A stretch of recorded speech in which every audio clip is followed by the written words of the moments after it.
అండి welcome to బన్నడ family రుచులకి స్వాగతం సుస్వాగతం.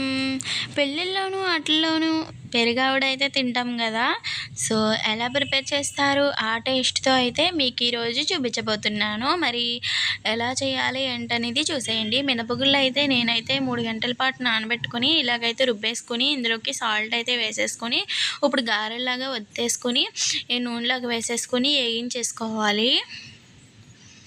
ఇలా వేగించుకున్న తర్వాత ఇప్పుడు తాలింపు పెట్టుకుందాము. మినపప్పు, ఆవాలు, జీలకర్ర, అలాగే కొద్దిగా అల్లం ముక్కలు, అలాగే పచ్చిమిరపకాయ ముక్కలు వేగించుకోవాలి.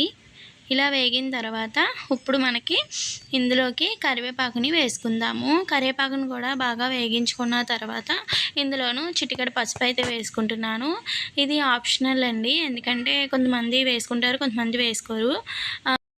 మజ్జిగని అయితే బాగా గెలకొట్టుకున్న తర్వాత ఇప్పుడు ఇందులోకి తాలింపు వేసుకున్న తర్వాత ఇందులోకి వాటర్ అయితే పోసుకోవాలి.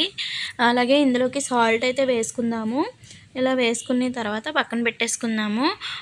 ఇందాక మనం గారెలు వేసుకున్నాం కదా, గారెలన్నీ కూడా నీటిలోకి వేసుకోవాలి. వేసుకొని ఒక్కసారి 1 నిమిషం ఇలా ఉంచేస్తే మనకి సాఫ్ట్గా అవుతాయి అన్నమాట. అప్పుడు మనం ఇలా పిండుకొని మనం ముందుగా మజ్జిగ కలిపి చేసుకున్నాం కదా, అందులోకి వేసుకోవాలన్నమాట. ఇలా వేసుకోవడంతో మనకి గారె అనేది మంచి పీల్చుకుంటుంది అనమాట. అలాగే సాఫ్ట్గా ఉంటుంది, నోట్లో పెట్టుకోగానే అలా కరిగిపోతుంది అనమాట. చాలా బాగుంటుంది. ఈ టిప్ అయితే ఫాలో అవ్వండి అందరూ కూడా. పెరుగు ఆవడలు అనేవి మన పెళ్ళిళ్ళలోనూ అలాగే ఫంక్షన్లో అయితే పెడుతూ ఉంటారు కదా, సేమ్ అదే టేస్ట్ అయితే మనకు ఉంటుందన్నమాట. లాంగ్ వీడియో కావాలంటే మన యూట్యూబ్ ఛానల్లో ఉంది, చూసేయండి.